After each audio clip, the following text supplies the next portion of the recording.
Good morning. Good morning. Lovely to be here. Good morning. Thank you for flying in, and thank you for waking up so early this morning to come here and listen to us. This is a very exciting time if you're in medicine. It's also a very exciting time if you're in technology. But it's an even more exciting time if you're in medical technology, because the advances that we are seeing in medical technology are off the charts, and the potential that medical technology offers to our industries and to our patients and to our citizens is something which is fantastic. The few minutes I have been allowed to bore you with this morning, I will very briefly go over some of the growth fields in medical technology that we are seeing here in Malta, and there'll be quite concrete examples that I'll be talking about. And then, if I have time, we'll very briefly go over what's happening in Europe in this field and possibly beyond. So one of the things that's happened and that's been exciting over the last few years is that individuals, citizens, we used to call people patients, are more willing to take responsibility, to take ownership of their own health. So up to now, up to a few years ago, going to the doctor was a bit or looking after your health was a bit of a retail concept. So people, of course, don't grow their own vegetables, don't raise their own chickens, don't pick their own fruit. They go to the supermarket when they need to buy produce. Likewise, people don't sew their own clothes, but they go and buy them from Marks and Spencer's or from whoever. In medicine, people went to, or still go to the doctor either when there's a crisis or when there's something happening, or maybe for a checkup every year or so. Increasingly now, more people are interested in looking after their own health and their own well-being on a daily basis. So now technology is making it more easy, or it's making medical data more accessible to patients. So wearable devices, mobile phones, are allowing people to look at their heart rates, are allowing people to look at their sleep patterns, at even the oxygenation or blood pressure. And more people want to do this. Of course, most people are not medical experts. So most people will not know what to do with the data that is available to them. So there is somewhere in between, so in between going to your doctor and leaving your medical care up to the professionals, to the other extreme of looking after your own health yourself, there is somewhere in between, which is where we've started to introduce the idea of remote patient monitoring. So what is this? We've been doing, there are two aspects that we've started doing over the last few years. The first here in Malta is that we are looking at patients with arrhythmias, known arrhythmias, and we monitor the pulse rates, the heartbeats on a regular basis, 24 hours a day. And if there's an alert, then something comes up in our intensive care unit, our CCU, and the patient is called in at once. But even better than that, and even more popular with patients, is the continuous glucose monitoring that we've introduced over the last 2 years. So what we've done is that for children, we started this with children, and now we're going up. This next month we'll go up to 23 years, and then we'll keep going up. So everybody who is insulin dependent, type 1 insulin dependent, here in Malta, gets a continuous glucose monitor, which 24 hours a day gives you data onto your mobile phone, and tells you what the glucose level in your blood is. But even more importantly than that, it's connected by Wi-Fi to our central unit, where software and professionals can look at your data continuously. And if there is a dip in your blood glucose level, or your blood glucose level goes much higher than it should do, then the patient, or if it's a child, the guardian or the mother gets a call, give your child something to drink, give your child something to eat, give your child some more insulin, or if it's repeatedly a problem, bring your child in to the clinic. So this is one form of continuous glucose monitoring. It's one form of remote patient monitoring, which is very popular with the patients because there's a lot of independence. It stops people from having to come regularly to the clinics, so it gives a lot of freedom, and it gives peace of mind to the patient and to their parents, in the case of children, that we are monitoring. And the glucose monitoring is much, much, much better than it would be if you go to your doctor once every 3 months or once every 6 months. And there's big pressure, and there's a big demand for this to be expanded. And we are now expanding this, not just for glucose monitoring or for arrhythmias, as I've already said, but also for respiratory disease, with people with chronic obstructive airway disease, for blood pressure, for stroke monitoring, and for a lot of other chronic diseases. So this is one growth area, remote patient monitoring, which is going to happen over the next few years. Malta is one of the few countries that has a nationwide program for this, but this will take on in the rest of the world. So this is one area which is a very exciting development, which is happening now as we speak. So remote patient monitoring. The other thing that's happened, and it's not only happened in Malta, it's happened around the world during the pandemic, is the explosion of telemedicine. So as you all know, during the pandemic, patients and doctors and staff alike were anxious to decrease the footfall in hospitals as much as possible. So social distancing, especially for people who are ill themselves. So telemedicine exploded. A lot of referrals, where a lot of appointments were transferred over to phone calls. But this was not only convenient and did not only decrease the footfall during COVID, it actually, in a lot of cases, provided better care. For instance, one of the most resource-intensive and resource-expensive activities that we do in the National Health Service are home visits. Yeah? So in Malta, the National Health Service includes primary care all the way up to whatever you need, and including home visits by family doctors, by general practitioners. And that is, of course, very intensive, very, very time-consuming, and very labor-intensive. So getting your doctor to go to a patient's house in traffic, parking, walking up and down stairs, maybe having a coffee with the patient, that takes time. It's much more efficient to bring the patient to clinic. And it's even much more efficient to solve a problem over the phone.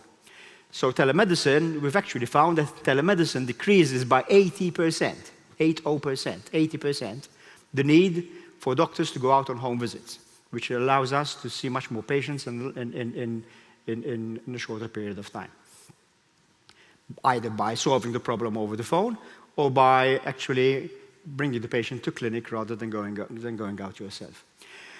But telemedicine as it is, and we're keeping this. So the pandemic has gone, but we're keeping telemedicine. We have one telemedicine center, and we're opening another one in March of this year to cope with this, because it's also very popular with patients. But telemedicine is very basic as it is. So it's a phone call. At the most, it's a video call. But there's such a big scope to develop telemedicine. And if you link telemedicine with the wearable devices and with the remote patient monitoring I've been talking about, then the possibilities of developing this sphere are infinite. So this is another growth area which we need to look at, which will provide scope for expansion for startups and for improving in our service massively and now over the next few years. So remote patient monitoring, telemedicine, happening here in Malta, big scope for development and improvement of our services. The third thing I would like to talk about is something which we are pushing with our colleagues within the European Union, with the other European Union member states, and with the Commission and with the European Council. It's something which we want to see going Europe-wide. And this is e-labeling, or electronic patient information. What is this? So as you all know, here, because we have some people in the audience who are from outside Europe. Here in Europe, of course, we speak, I don't know how many, about 30 different languages. And there's no one European who can understand all different languages. So I can speak Maltese, I can speak English, I can speak Italian, I can understand a bit of French and maybe a bit of Spanish, but I can't understand a word of Greek or of German or of Flemish. Yet, and of course, for patient safety, if I go to my pharmacist, the 𝐉𝐨𝐢𝐬𝐻, and I buy a packet of medicine, I want to be able to read what's on the packet, what I'm taking, what dosage, and I want to read the label to see how much that I'm taking the right dose at the right time in the right manner. So for patient safety, my medicines need to be in a language I can understand. Which means that if I go on holiday or if I go to work in Germany or in Greece and I fall ill, I'm in trouble because if I go to a pharmacy in Greece, it's all in Greek because people in Greece need their medicines in Greek. Likewise, if I want to buy medicines for my hospital, for my region, for my country, from a European from another European country who doesn't speak my language, again I'm in trouble because if I buy my medicines from France, from Italy, from Spain, they're in French or in Italian or in Spanish, not in Maltese or in English, which stops me from buying medicines from the whole open market. So despite the fact that there is an open market, there is a single market within the European Union, for medicines, this does not apply. So what we are pushing, because as a small nation we want this to happen, is that labeling is not only, or not just written in print, but it's also digital. So patients can scan their packet with their mobile phone, and they can get an instant translation of what this is about. And this is expandable to medical devices, to anything that you can think of. If you buy a washing machine, it comes with a manual in 12 different languages. Medicines don't come with an insert in 12 different languages. They usually come in one or two languages. But having this on a digital platform will facilitate myself if I go anywhere abroad and I need a medicine somewhere abroad, or if I want to buy them for my country. And the implications of this are enormous, both for procurement, both for pricing, for medicines, and for patient safety and for patient care. So this is another thing which we are pushing this in Europe. This will happen. The industry wants this to happen. Our colleagues in the Commission want this to happen. There's a pharmaceutical strategy being written now as we speak, and we are pushing for this to be there. So e-labeling, electronic patient information, is a growth area. It will happen over the next few years, and it will not only happen for the 500,000 people here in Malta, it will happen for the 500 million people within the European Union and then beyond. So remote patient monitoring, telemedicine, electronic e-labeling, big growth areas. And I know I promised I wasn't taking too much beyond my allotted time, so I'll just go over and there are 3 things that are happening just beyond Malta. So one of the things that we will be discussing within the Health Ministers' Council on the 9th of December is something which is called the European Health Data Space. So this is something very exciting. So the European Health Data Space will allow, is a framework, is a set of standards, a set of regulations across the European Union which will facilitate the use of primary, or the use of health data in a primary manner between countries. So if I go, again, if I happen to fall in Germany, and the doctor in Germany wants to have a look at my notes here in Malta, they can do that because my electronic patient records here in Malta will be accessible by, or will talk to the electronic patient records that the doctor opens up for me in Germany, and likewise. But beyond that, there's also the secondary use of health data. So the anonymized use for research purposes in the pharmaceutical industry and beyond, and for policy development of data from across the whole of the European Union.